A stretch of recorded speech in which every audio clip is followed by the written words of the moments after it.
and welcome to the second half of a banana episode of We Only Look Thin. My name is Katherine Weigel. I am one of your hosts. I have lost over 120 pounds and kept it off for over 6 years. Yeah. I am a Tiny Habit certified coach, a Thrive Global certified coach, and with me today is my banana co-host. The other half of your banana? Donald Weigel.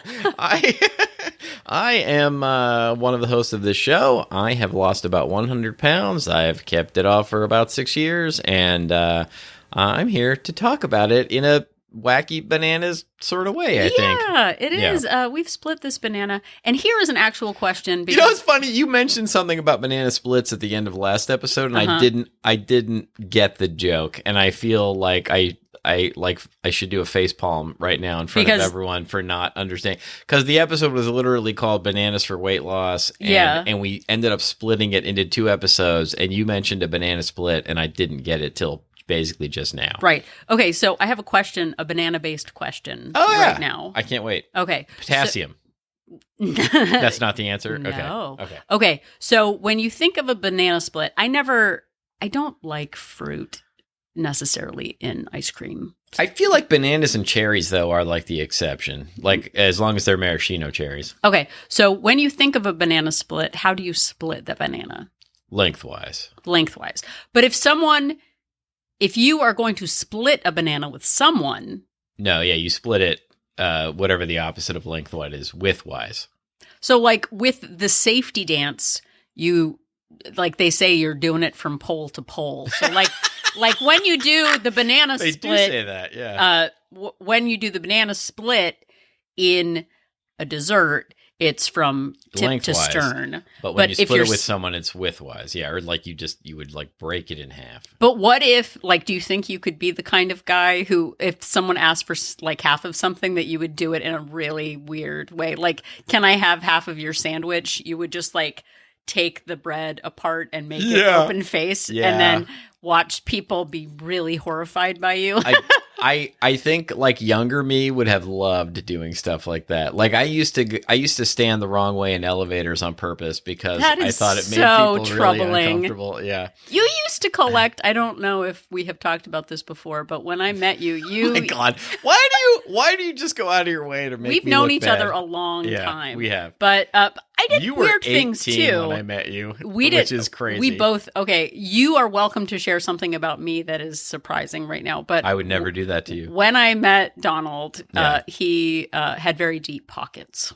And that does not mean financial. It doesn't mean I had any money. I had no money. No, but we came into this marriage with. I used to wear a lot of long coats with big pockets, literal deep pockets, not like figurative, like that I had money because I had no money. Okay, so we came into this marriage with our own situations. But what Donald, before we got married, and I keep hitting the couch for some reason because I'm trying to impress this point, but Donald used to collect little rubber bouncy balls. Oh yeah, like you could find at the grocery store those machines the 25 where cent. You'd put in 25 or 50 cents and a rubber ball would come out. Like I used to at any given time have a few rubber balls on my person. And I was just that's very interesting. I was I did not know that about you. That is whimsical. Yeah. Was there anything whimsical about me?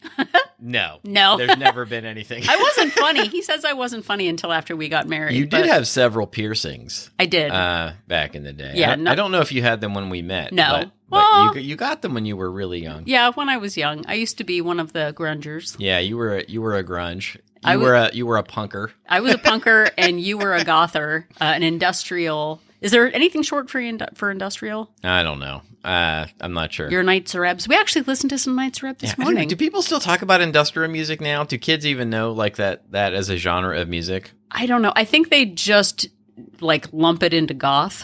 Maybe. But did they even call it that? I think it's all now under the emo umbrella, isn't it? I don't know. I don't know what the kids are doing. I don't know anything about what the kids are doing, and I don't really want to know. And if we asked our teen, she would just be horrified that we bothered her. Yeah, she doesn't want us to ask questions about her life or anything she likes. No. Yeah, she just wants us to leave her alone. But I'm kind of the same way with my parents. Yeah, so. Also still at this age, Cats the same in the way. cradle. Cats in the cradle. But we're calling this the banana splits which I don't even know if we're calling this episode the Banana Splits. That's yet to be determined. But if you are listening, it's a good idea. This, I was just going to call this part 2, but Banana Splits is probably better. So the circumferential, is that a word? Circumstantial. No, circumferential is like this the circumference of something. Oh, I don't think that's a word. That's maybe. not a word. I don't think so. Language evolves, man. But this is part 2 of a 2-parter that we decided after recording the episode that there was chocked full of so much great information that we would make it 2 parts. So if you are new to the podcast, I am sorry that this is your introduction, but also if you are new to the podcast, maybe don't start with this one. Just go back one episode. Just go back one. We're not asking you to listen from episode 1 and listen to all 314 episodes that we've done, although that would be cool if you did that. You don't have to do that, but if you just at least go back one episode, because like this sort of starts in the middle of a conversation, basically. Yeah. But we felt it was better to break it up into 2, as Catherine said. We got an email from a listener named Susan who asked us to, as a, she thought it would be a nice idea in January, and we agreed to kind of recap the early days of our joint venture. Catherine's giving me a look, and I can't tell what it means. I just had a really big realization. Oh, yeah? What's that? Okay. What is the middle vowel in Susan's name? U. Or no, it's like the first vowel. What's the first vowel in Susan's name? A U? Right, it's a U. And joint venture has a letter U. Yeah. Right? Yeah. Which is what we're on. And also, it has 2 U's in it, actually. It has 2 U's in it. Yeah. Okay. And so does Susan. So Susan. No, it doesn't. I'm trying to make S-U-S-U-N. You sound like me. Yeah. Okay. And so I determined in the last episode that because of the way Susan said we are her favorite episode or her favorite podcast, which she put a U in favorite, which made me realize she was from the UK. Australia, which or also really has could just a U. be anywhere in Europe and just translating into English, really. Right. But if you think about it, do you wonder sometimes, because people in Britain spell words like color and favorite and neighbor with a U? They have a U, yeah. They have a U. Do you think it's because they're in the UK and it's just like they have to? Oh my God. I'm just wondering. These are the things that trouble me now. I don't think that is a do you thing. know why I have the emotional bandwidth to wonder things like this with a U?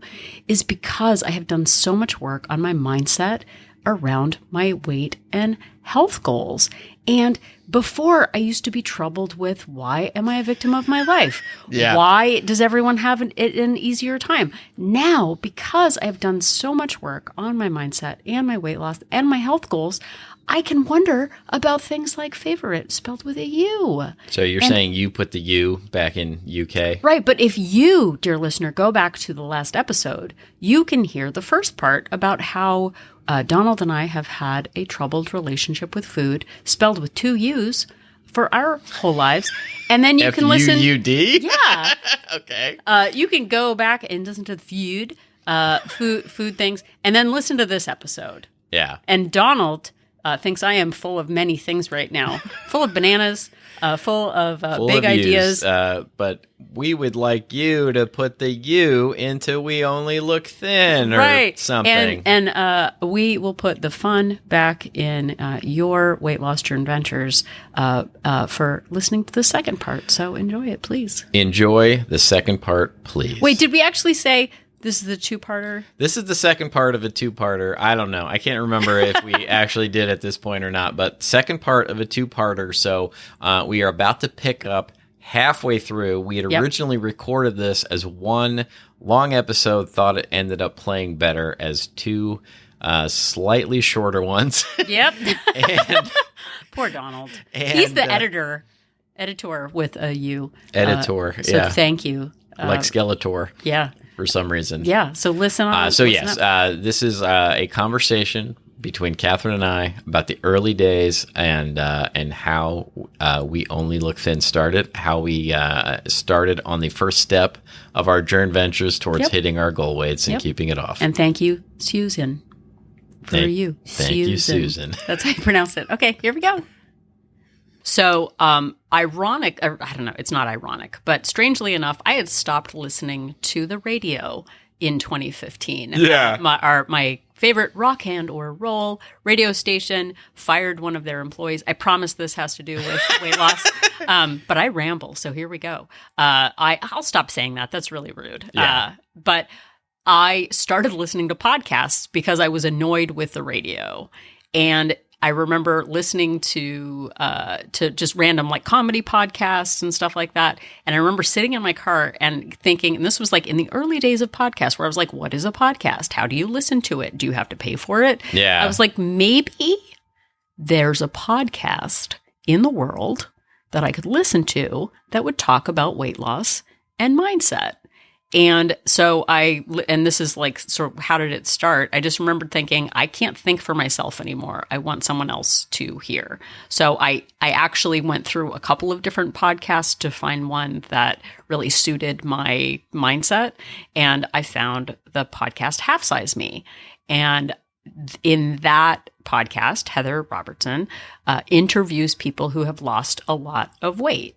And over time, this wasn't an overnight thing, but I was like, I'll just start listening to this because I need like comedian voices in my head. That's fine. But I want to start listening to other people who have lost weight. Yeah. So on day one, I just downloaded the podcast, started listening to it. The year before, this is my origin story, I had purchased a Fitbit and was like, I'll put my Fitbit back on. I will. You already had a Fitbit at that point? Yeah, in February. Because that's funny. The way I remember it, I didn't buy a Fitbit until much later. Right. So I bought a Fitbit on the suggestion of a friend. I had actually used the Fitbit for about a month in February of 2015. Yeah. But then I got sick. Like I got a cold. And so I was like, I'll just put this away. Like I just stopped trying at all because I got sick. Because obviously if I got sick, that meant why even bother? Yeah, because obviously you it's not can't. You can't continue your health and fitness journey when you're sick. So I might as well just give up. I put my Fitbit back on. I decided on day one, I was like, I am just going to track my calories on Fitbit. What I did was Fitbit gave me a suggested target based on my weight. And just said, like, you're going to burn this many calories. If you want to lose weight, eat less than that. So literally, I'm just going to track. It felt unfair. It felt terrible. It felt like nobody else in the whole world needs to do this. Yeah. But I just said to myself, day one, just track your darn calories and start listening to podcasts. It wasn't a ton of research. It wasn't like, I had this big giant plan for my whole life, but that's where I started. And to try and answer some of Susan's questions, do you remember anything? And I genuinely don't know the answer to this question. Do you remember anything in particular from Heather Robertson's Half Size Me podcast that's like stuck with you initially? So over time, it's sort of a slow burn. It's not like there's this big download of this is how you think about weight loss. Yeah. But hearing other people's stories about their struggles with their weight, just one, it made me feel like I wasn't alone. Yeah. And two, it just felt really candid. And I had so many similarities with childhood weight issues, fads that I had tried, that kind of thing that just like made me realize that I didn't have a calorie problem. I had a mindset problem. And seeing weight loss, and I think somewhere in, there's so many episodes of Half Size Me, but I think somewhere along the line, Heather sharing her own story of weight loss and her change in mindset and boundaries really resonated with me. I didn't know what secret eating was. I didn't really get emotional eating. I didn't understand binge eating. And over time, getting like the vocabulary around my actions really gave me pause of like, oh, I don't have a recipe problem. Yeah. I don't have a like shake meal shake problem. I the narrative I had about my life. Shake Meal Shake, just for anybody who doesn't know, that's a diet that both of us went on where you eat slim fast. You have like a diet shake, and then you have a like a air quotes sensible meal, and then your third meal of the day is another shake, and you really don't eat anything else, right? So all day, and like the recipe problem, a lot of times when people are they're like first starting out, they ask for recipes. They're like, what are your recipes? What are your, like, it's, and that's not really like what we like used or helped us. Yeah. So listening to that over time was just sort of a slow burn on mindset. And then I listened to a couple of other podcasts. I think Real Weight Loss for Real Women with Cookie Rosenblum. She talked a lot about the different kinds of eating. And it just was like this not aha moment, but this like, oh, I used to think I'm not a binge eater, so that's not my problem. What I was a secret eater. Yeah. I would eat in private. And an emotional eater. And an emotional eating was a big thing for me, which I figured out later. Right. And so, anyway, so when I started, I was listen to somebody else because I'm obviously not a really good cheerleader for myself.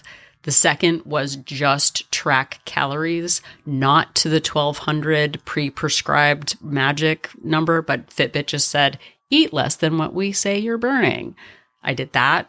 I also decided, because I realized that a key issue for me was I would quit a plan at the first sign of weight gain. Yeah. So if I did Weight Watchers for 6 weeks, I would lose, feel great.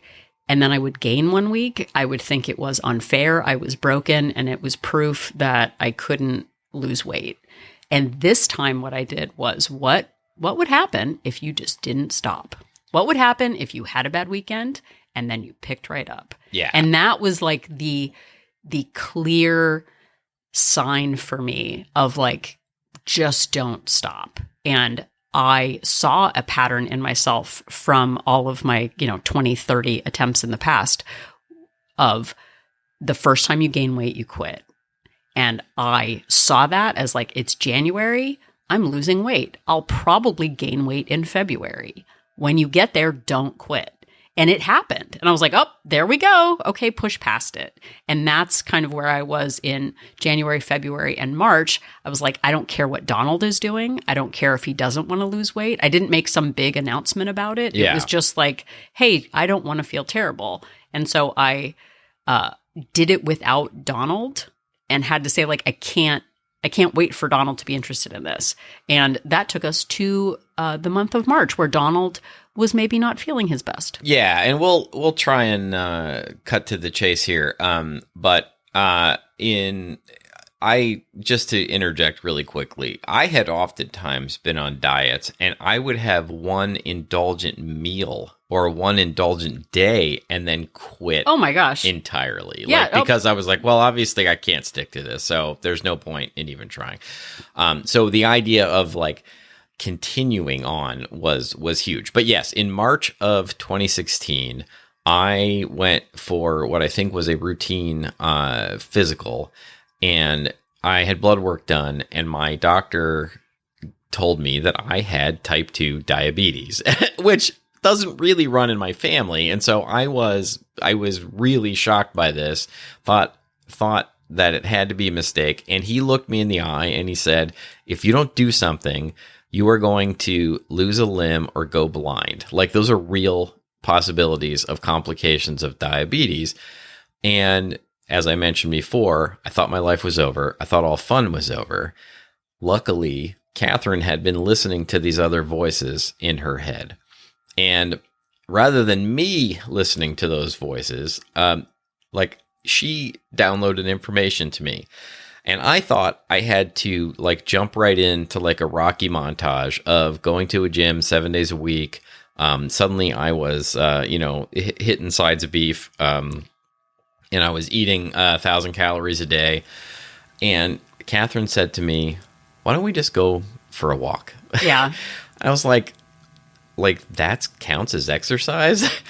Yes, well, walking counts as exercise. Well, and I remember thinking to myself, like, as I was going through it, like, hey, all of the really hardcore Eye of the Tiger stuff you didn't work. Right. Like, hey, maybe don't try to run a marathon. Maybe just walk your daughter to school.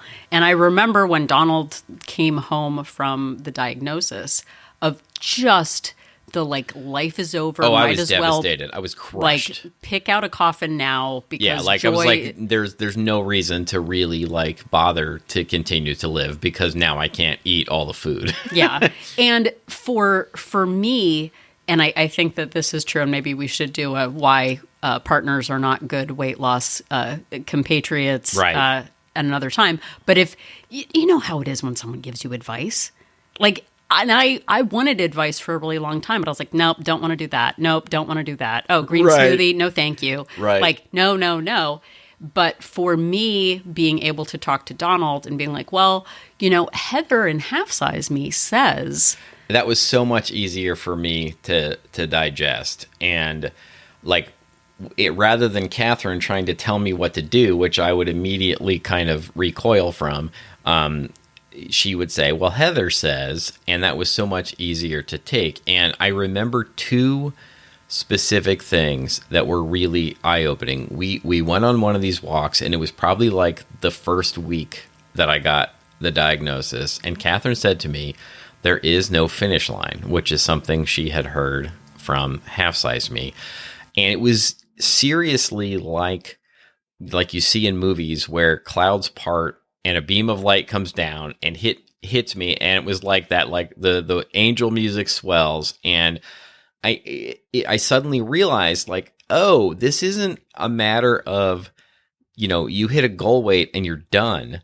This is you have to do this for the rest of your life, and you have to, like, make it part of your lifestyle. And that was really, really huge. And then now I forgot what the second thing was that you said. It was probably something really great. Well, I think it, like, and I don't know if this was it, but it was like, start where you are. You don't have to go to a giant deficit. Right. Like, I had lost maybe 25 or 30 pounds by this point, and I think you thought, okay, that's it. I've got to, like, because your doctor was like, no alcohol, no bread, no sugar. My doctor told me to avoid all sugar. And my doctor sent me to I've been a vegetarian for over 30 years now, and had been for like 25 years at the point where I got the diagnosis. He sent me to a nutritionist who basically told me that I should be eating more vegetables. Well, you actually had a heart scare back in 2003.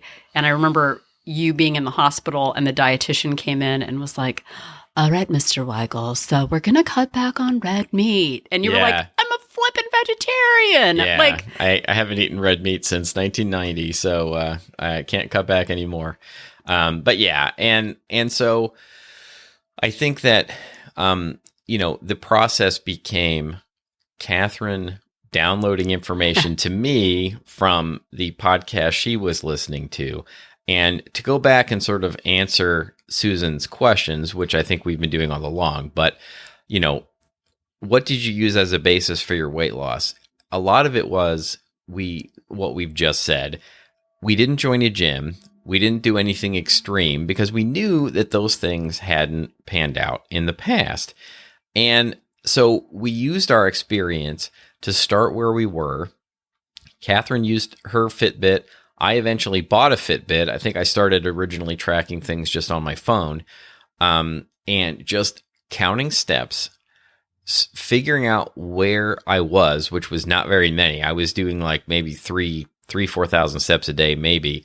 And then gradually increasing the number of steps I would get through the day, figuring out where I was calorie-wise, which, you know, I thought, well, I can't be eating that much. And I honestly tracked for like a week or two and realized I was eating like 4,000 or 5,000 calories pretty much every day at that point.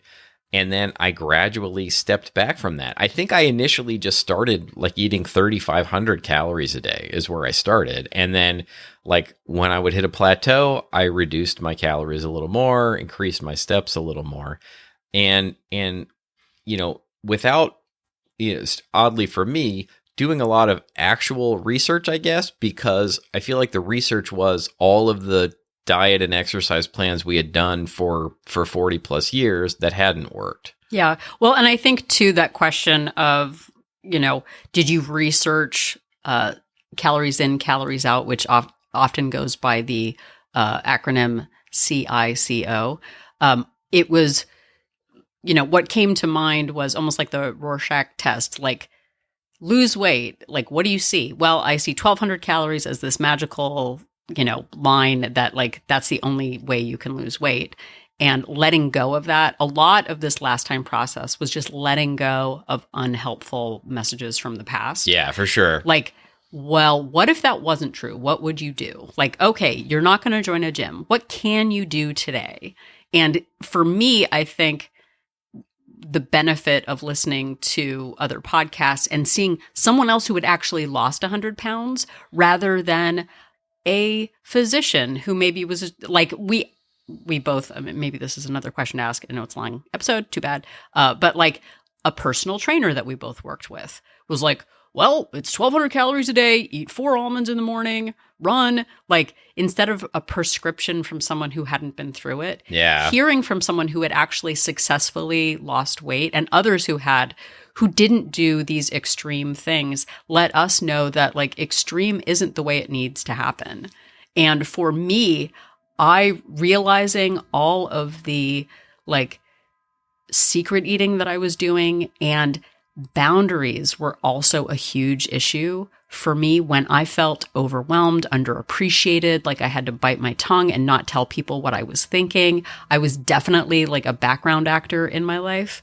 Once I realized that a lot of my eating was associated with just pressing down feelings of being angry about like, well, I can't really tell people what I need and making people guess what my thoughts were. Once I realized that I had really big issues with boundaries, we've done lots of episodes on boundaries, realized the why behind why I was eating, not because food also tastes delicious, but I was using it as a crutch for and a reward for being so put upon and overwhelmed and overworked and underappreciated. So for me, that was really big, and unfolding over time, being able to do that with Donald, of like getting really honest about our feelings, getting honest about our codependent eating was huge. And I think most of that didn't start at the beginning. I think at the beginning, I was just focused on the process of, hey, I need to get more steps. I need to like track my calories and eat fewer of them. And the mindset stuff sort of seeped in. It started with the idea of there is no finish line, but then much later. And look, when we started this podcast, I had hit my goal weight for like 5 minutes. Yeah. like it was such hubris to start this podcast and think that I actually knew what I was talking about. And it turned out that it worked out 6 years later in hindsight. But since then, we've added so many things. Yeah. Like I had hit my goal weight before I read the book, The Diet Fix by Yoni Freedhoff, before discovering Atomic Habits or Tiny Habits. Or the Alice Boyce book, which only very recently, the Healthy Mind Toolkit, and so many things like that I discovered like after I had already hit my goal weight, to keep this going and to refine the process and to be able to maintain the weight loss. Well, and I think too, in that, like when we started this in 2016, we didn't know that this was the last time joint venture. We didn't know that this was going to be, a process. Gosh, how many years have like 8-9 years that we've been doing this? Yeah, and we even called the podcast, sorry to cut you off, like We Only Look Thin, because we knew we weren't real thin people. It was like we were like, part of the reason that we named it that is we felt like, and I still sometimes feel like I'm pretending to be a thin person, like that the much larger person inside of me is still there and still wants to eat all the food, and is still, there's like this part of me that is always pushing me to eat in a way that I know is not sustainable. Well, and I think too that idea of before and after, like I would be the old person and the new person is suddenly the person who isn't interested in food. Like that's what I thought for decades about when I get to this goal weight, I will have a new metabolism, I will have a new relationship with food, and I'll be able to eat whatever I want because I'm pretty sure that thin people get to eat whatever they want. And switching that to like, oh, once you stop doing the things, the old results come back. That's right. Like, oh, I never made that connection. I just thought it was unfair and that other people were luckier than I was. And it turns out it really does not matter what other people are doing. I can see people as motivation and inspiration, but it doesn't matter what is fair. It doesn't matter what someone else's metabolism is or their relationship with food or must be nice to not be hungry all the time. Realizing that I was the steward of my own body and that like if I don't take care of it, no one else is. Being victimized by like life and being overwhelmed, all of that was just an excuse to eat, which made me feel good in the moment. But the health effects, Donald being diagnosed with diabetes, me being exhausted all the time and overwhelmed and angry, all of that was based on my mindset and how bad food made me feel from overeating, like night after night after night. Yeah. Using it as a coping mechanism for stress wasn't really a great maybe model for being a parent also. Turns out being a parent was just like, our daughter actually at one point just assumed that I was drinking champagne all the time. Like, oh, it's morning. What's in your tumbler? Is that champagne? Yeah. And going like, oh, that's maybe not a really great sign that I'm not a great parent right now. And the better I take care of myself, the better I'm able to manage the stress in the world around me. The more like we said, it's not like day one, there was this giant revelation. It was like, don't quit. What would happen if you didn't wait until next month to start managing your food? What if we have a bad weekend and then we just start over like the next day, not the next year? And in hindsight, there's so much that we've learned and so much nuance. Like Donald said, the books that we've read, the podcasts that we've listened to, like that just comes from like, ooh, that was a really good idea. What else can I find? What else can, like, how many other ways can I look at thinking about this? Well, problem? And I think there's also a sense of like, hey, I did this. What else can I do? Yeah. Like, how can I like even take myself to the next level? Yeah. And like, I don't always have the time. And part of this whole journey venture was realizing I don't always have the time, the energy, the bandwidth to do all of the things that my best self does, but to constantly strive to keep myself, on a path of getting better and keeping myself physically fit so that I can continue to enjoy doing the things I love into old age. Yeah. And I think too, like in the last 6 years, I think the biggest change for me has been my mindset about everything. Our circumstances are similar. Our like parenthood is still rough. The world is, can be challenging, but in the end, my mindset around my thoughts about weight loss and myself and the responsibility that I take in my life has totally shifted. And that has been,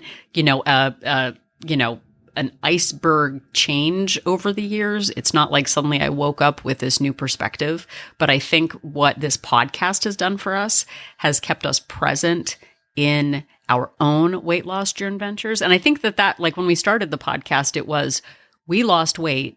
We want to keep it off. We're going to talk about it. Yeah. And we're going to try and keep ourselves accountable to like keep the weight off. That was part of the reason we started the podcast. Because before it was, oh, I'm done now and I can go back to my old life. Like in order for us to stay present in our own journeys, talking about it really helps. Talking about it with each other really helps. For me, community has been a really big part of staying present in my choices.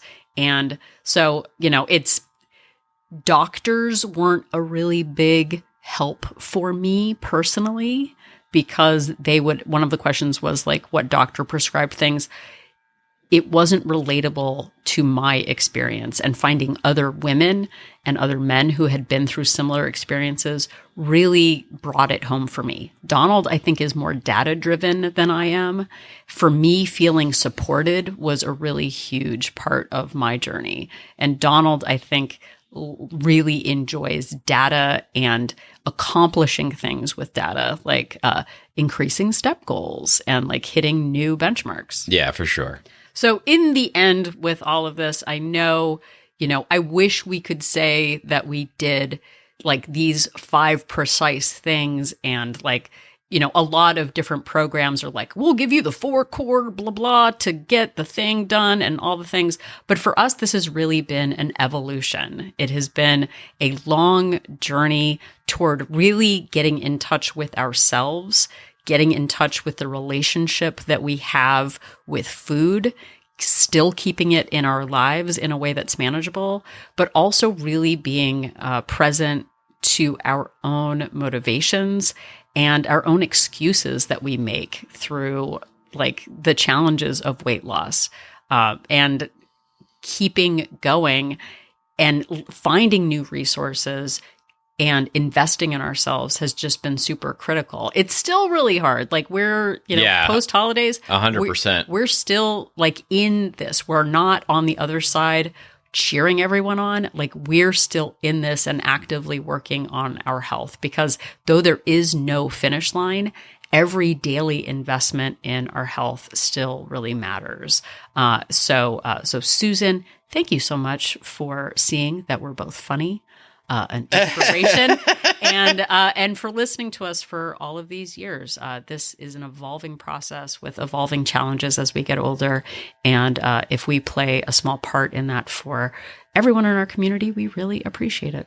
Yes. Thank you so much for listening. Thank you for your email, Susan. Hopefully we've answered your questions. I will link in the show notes to some of the things, Fitbit, Half Size Me, the Cookie Rosenbaum podcast, which I forget the name of right now. Also, maybe some helpful other things on that we've used. We also plan to, in the coming episodes, do some more back to basics, like how we got started, how you can get started episodes that I think would be helpful, even if, no matter where you are in your journey venture. And as always, you can always go back and listen to all of our episodes. They are all still available. Most of them are available wherever you found this episode. The most recent 300 episodes, we recently passed 300, and none of the podcast services will hold episodes more than 300. They thought to themselves, how could you possibly record? How do you have more than 300 things to say? They said to themselves, like Y2K. So. Who could even consider going over 300? Yeah, but any of the very early episodes are still available anytime on our website, and you can listen to them on our website as long as you're connected to the internet. And you can also go to our website, and there is the ability to download the MP3 file from our website, so you can listen to on whatever player you want, which I thought was worth mentioning. Huh. I know. How about that? What's an MP3? You can Google it. So anytime on our website at weonlylookthin.com. Yep. And if you are at weonlylookthin.com, you can click on that link for join our support group to find out more about Wolt Place. We Only Look Thin Place is our Facebook-based accountability group for women. We are not a weight loss plan, but we are a place for support, accountability, and fellowship in this journey venture, because really being honest about the struggles that we're facing, the successes that we have in a safe private community really has helped me. That was really something I didn't realize I needed. That fellowship has been critical for me, and Wolt Place is a perfect place to get that community that you are looking for. We have 2 subscription options, a monthly subscription with a 3-day complimentary trial and a 3-month subscription with a 7-day complimentary trial to see if Wolt Place is right for you. Really, with anything in weight loss, you get out of it what you put into it. And the people in the group that participate are vulnerable, are active, and supporting themselves and other people in the group really get the most out of it. So check us out and be brave and just join on up and be a part of the community. We do weekly Zoom meetings, check-ins, and I'm super proud of it. And it's a really big part of keeping me accountable in my weight loss goals. So check it out. Yeah, please check it out. And, as Catherine said, like, we are going through this with you. The women in Wolt Place are also going through this with you. Like, this isn't just a Catherine and I are finished, so we will tell you how to do it. We're going through the same things. We still have holidays and family visits and life still comes up, and we have to figure out a way to navigate that and keep going. And, being in a community of people in Wolt Place really does help. So please check that out. And you can also interact with us on other social media. We are at We Only Look Thin on Instagram and Facebook.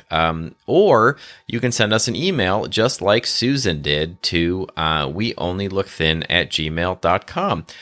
We like episode suggestions, questions. If there's some topics that we haven't done deep enough dive on and you'd like to hear about it, we would like to hear from you. And also, we enjoy just getting emails where you tell us how much you like us and how good looking we are. Those are both very much looked forward to.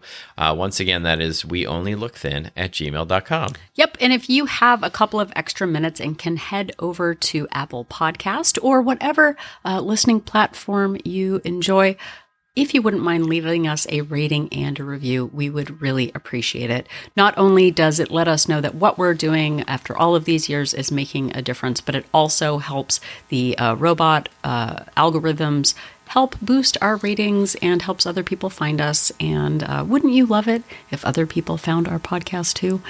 We would really appreciate that extra little help. And it costs free $99. No money, just a little boost. It really helps let us know that what we're doing matters. So please head over there and get it done. Absolutely. And I, for one, welcome our AI overlords.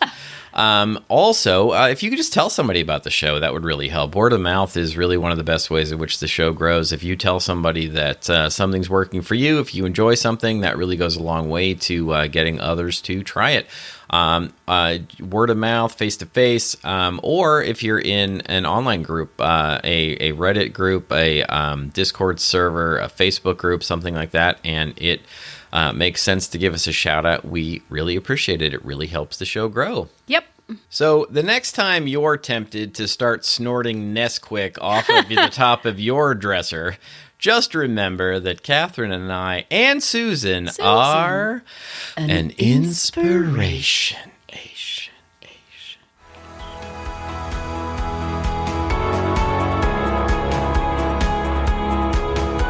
The information that you hear on this podcast is for informational purposes only. The hosts are not medical professionals. You should always consult with your doctor, nurse, or other certified health professional before beginning any diet or fitness program.